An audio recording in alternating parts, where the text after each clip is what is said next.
14 اگست بنتی ہے اور میں نے عرض کی یہ بات کہ اگر مہینوں میں سن ہجری کی ترتیب پہ جائیں گے تو رمضان المبارک کے بابرکت مہینے میں 27ویں رمضان کی شب میں ہمارا یہ ملک آزاد ہوا ہے۔ شب جمعے کی رات تھی جب آزادی کا اعلان ہوا تو اگلا دن جمعے کا دن تھا اور وہ جمعۃ الوداع تھا۔ تو اللہ نے یہ ہمیں ملک رمضان کے مہینے میں آخری عشرے میں 27ویں شب میں اور آنے والے جمعے کے دن میں اس کی آزادی ہوئی ہے۔ یہ سب تاریخی باتیں نہیں ہیں یا محض اتفاقی باتیں نہیں ہیں، اللہ رب العزت کی طرف سے اس مملکت کا ایک انتخاب تھا۔ اللہ نے انتخاب کر کے ہمیں یہ ملک عطا فرمایا۔ یہ ویسے آزاد نہیں ہوا، اس کے لیے بڑی قربانیاں دی گئیں۔ جس وقت یہ منشور سامنے آیا کہ ایک الگ ریاست ہونی چاہیے اور مسلمانوں میں ایک جذبہ جہاد اٹھا، اس وقت جو نعرہ لگتا تھا، جس نعرے پر ہمارا یہ ملک بنا تھا، وہ تھا پاکستان کا مقصد کیا؟ لا الہ الا اللہ۔ کیا جوان، کیا بوڑھے، کیا مرد، کیا عورتیں، سب کی زبان پہ ایک ہی نعرہ تھا۔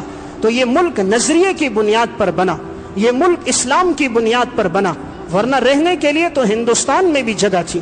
ضرورت تھی ایک جگہ ایسا ہو جہاں مسلمان آزادی کے ساتھ اللہ کے احکامات کو پورا کر سکیں۔ پھر اللہ نے یہ ملک عطا فرمایا۔ قربانیاں کتنی اس ملک کے لیے دی گئیں۔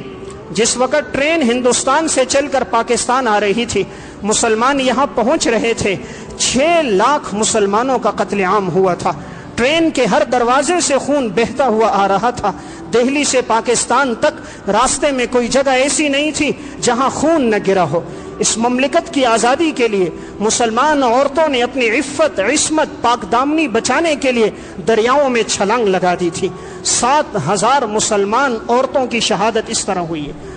جلندھر کے مقام پر ہندوؤں نے مسلمان عورتوں کو لیا، لینے کے بعد معاذ اللہ انہیں برہنہ کر دیا، کہا تم اسلامی ریاست چاہتی ہو، اور سب نے سب کے سامنے نمایاں طور پر معاذ اللہ ان کی عفت دری کی اور ان کی عصمت کو پامال کر دیا۔ تو یہ ملک ویسے نہیں بنا، اس کے پیچھے بڑی قربانیاں تھیں۔ 6 لاکھ انسانوں نے اپنا خون دیا تھا۔ ان سب کے سامنے ایک ہی نظریہ تھا کہ ایک ملک بنے گا جہاں ہم آزادی کے ساتھ اللہ اور اللہ کے رسول کے احکامات کو پورا کر سکیں گے۔ تو اللہ تعالیٰ نے ہمیں یہ مملکت عطا فرمائی۔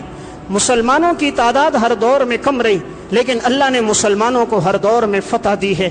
اس کی وجہ کیا ہے؟ مسلمان لڑتا ہے جذبے کے ساتھ۔